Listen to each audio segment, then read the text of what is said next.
All right, let's look at a few more examples of how to use isosceles triangles and the isosceles triangle theorem to calculate angles and solve for x. In this case, we want to find the value of the variable x, giving brief reasons. I look at this triangle and I can see that this is a special kind of triangle. This triangle is isosceles. This side is the same as that side. And because it is isosceles, I can say that this angle here is the same as that angle there. That rule, you can say, to give a reason, I can say base angles are equal because these are the base angles. There's one there and one there. And I know then that x, this angle here, is the same as, it is equal to this angle, which is 180 take 2x. So now I have an equation and now I can work to solve this equation. To solve this equation, I note that I have a term here and another term here and another term here. I want to get all of my letter terms to the left and my number terms to the right. This x will stay on the left here. That's a letter term. This number term, 120, will stay on the right. But this negative 2x, it's in the wrong place. It's a letter term, and I want it over here with its friend, with the other letter term, x. So this negative 2x will go to the other side and turn into positive 2x. So I'll copy down the x. The negative 2x goes over here and turns into positive 2x. There's nothing else on the left-hand side, and the only thing that is left on the right-hand side is 120. Okay, well, this is good now because now I can collect like terms. X plus 2x.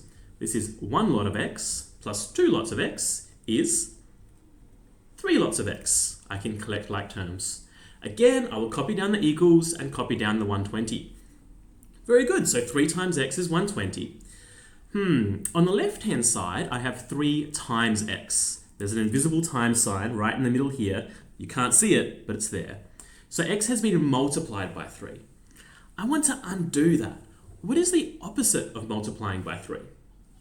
It is dividing by 3. So the times by 3 on this side will turn into a divide by 3 on the other side. It was a times by 3, and now it is a divide by 3. I like to write my divide by 3 as a fraction, but this means exactly the same thing as 120 divided by 3. It means exactly the same thing as this. And you can write it with the divide sign like this if you prefer. There we go. It means the same as that. You can write it that way if you prefer. All right, so now, therefore, so as a result of this, therefore, x equals, what is 120 divided by 3? 40. X equals 40. Very good. So this angle here is 40, and this angle here is 120 take 2 times 40. 2 times 40 is 80, and 120 take 80 is 40. So both of these angles here, this one and that one, are actually the same. Anyway, that's my answer. Let's do one more tricky example. This one is different because the angle is exterior. The angle we want to find, x, is over here. I still have an isosceles triangle, but the base angles, I don't have a variable for them. I don't know what they are, so I can't use this rule that the base angles are equal. Sometimes it is useful, it helps to assign a variable to an unknown angle. You know, give it a letter like y or x or something. I can't use x here because x is already taken, but I could call this angle here y. This angle is CAB. Notice the angle is at A, and that's why A is in the middle. So CAB, this angle here, let's just call this y degrees. I don't know what the angle is, which is why I'm making up a new name for it, and I will call it y. And the reason I'm doing that is because then, if this angle here is y, then this angle also has to be y. So CBA is also y. Why is that?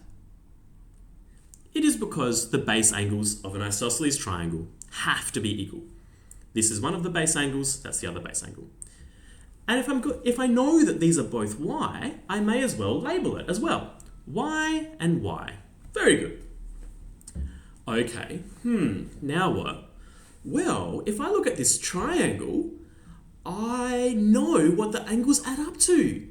The three angles in a triangle will always add up to 180 degrees. So I can make an equation from that. Therefore, y plus 50 equals 180 degrees. So if you've got the three angles in a triangle listed here, even if they're variables, you can make an equation from that. And once we have an equation, we can solve it. So y plus 50 is 180. Therefore, now I can work to solve this. Y plus y? I can collect like terms there. Y plus y is 2y.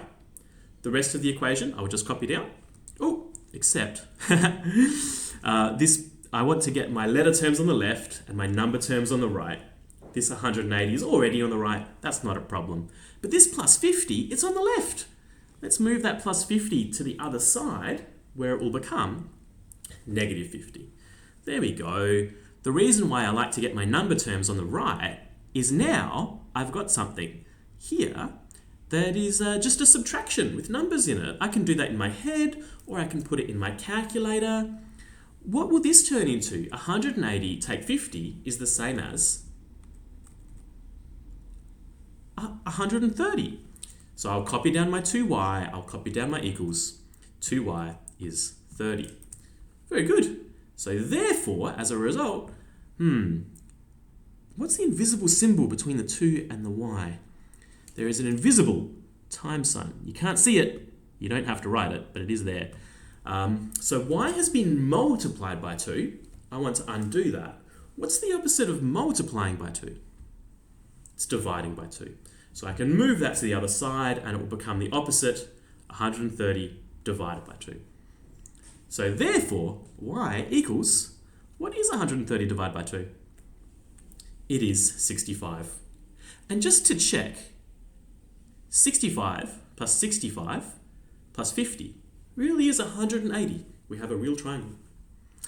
I'm not quite finished yet. Why do you think I'm not quite finished yet? I found out what y is, but I need to find out what x is. This was just a step. We're almost there though. To find out what x is, notice that y is 65 degrees. So this angle here is 65. To make it a little bit easier for you, why not write? You don't have to, but you may as well write on the triangle what that angle is. So y is 65 degrees. So if this angle is 65 degrees, x plus this angle have to be 180. Do you notice that x and y together make a straight line? Together they're on a straight line. So now x plus 65, or plus y, is 180. So I can figure out what x is. I've got an equation here. I want to get this. I've got my letter term on the left, this number term, I'll move to the right. So I'll have, therefore, x equals 180 take 65. So you notice I've given a reason for this statement, x plus 65 equals 180. These are two angles that together make a line. Together, they make 180 degrees. So now, x is 180 take 65, which is 115 degrees. And there we go. All right, good luck with the questions. Get lots of practice, check your answers, and give brief reasons like this as you go. If you need a hand, let me know, and I'll help you out. See you, everyone.